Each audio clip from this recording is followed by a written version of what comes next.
Long ago, in the flourishing land of Mt.Kenya, there was a beloved Kingpin who ruled his people with kindness and fairness.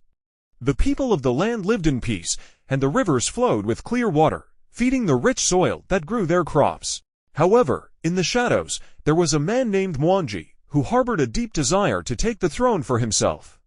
Mwangi was not content with the peaceful life of a common man. He wanted the power, the riches, and the glory that came with being Kingpin of Mt.Kenya. But he knew he could not defeat the beloved Kingpin alone, so he looked beyond the mountain for help. In a distant land, Mwangi found a foreign Kingpin, known for his power and greed. This foreign ruler had long envied the rich lands of Mt.Kenya and saw an opportunity in Mwangi's ambition. Mwangi approached him and said, "Together, we can overthrow the Kingpin of Mt.Kenya. You will gain riches and land, and I will sit on the throne. We will share the wealth of the mountain." The foreign ruler, tempted by the promise of Mt.Kenya's wealth, agreed. Together, they formed a secret alliance and hatched a plan to overthrow the reigning Kingpin. One night, they launched their attack. The loyal warriors of Mt.Kenya were taken by surprise, and the beloved Kingpin was defeated. With the old Kingpin gone, Mwangi took the throne, and the foreign ruler became his close ally. At first, they ruled the land together, sharing the riches as they had promised. The people of Mt.Kenya, now under Mwangi's rule, noticed that things were changing. The peace they once enjoyed was now shadowed by fear and uncertainty. As time passed, the foreign ruler grew greedy. He had tasted the wealth of Mt.Kenya and wanted more than just a share, he wanted it all. In secret, he began to plot against Mwangi, thinking that if he could overthrow Mwangi, he could rule Mt.Kenya as his own.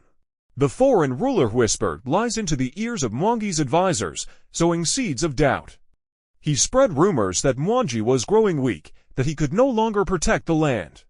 The people began to grow restless, and some even questioned Mwangi's leadership.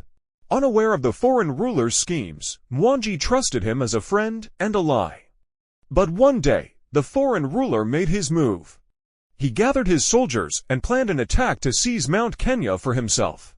The plan was simple: strike when Mwangi least expected it, and take the throne. However, one of Mwangi's loyal advisors learned of the plot and rushed to warn him. "My Kingpin," the advisor said, "the foreign ruler you trusted is planning to betray you. He seeks to overthrow you and take Mt.Kenya for himself." Mwangi was shocked, but his ambition had made him sharp.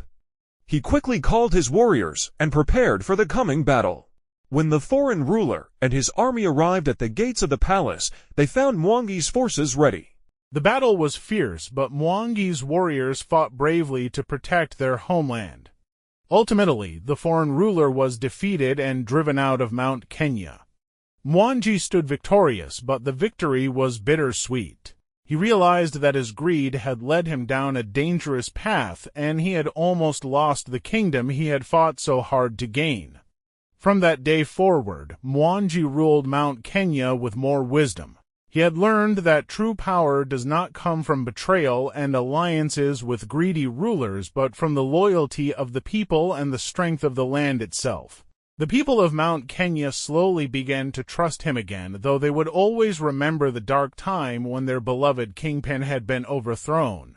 And Mwangi, though he held the throne, would never forget the lesson of the foreign ruler's betrayal, that greed, once unleashed, can destroy even the strongest of friendships.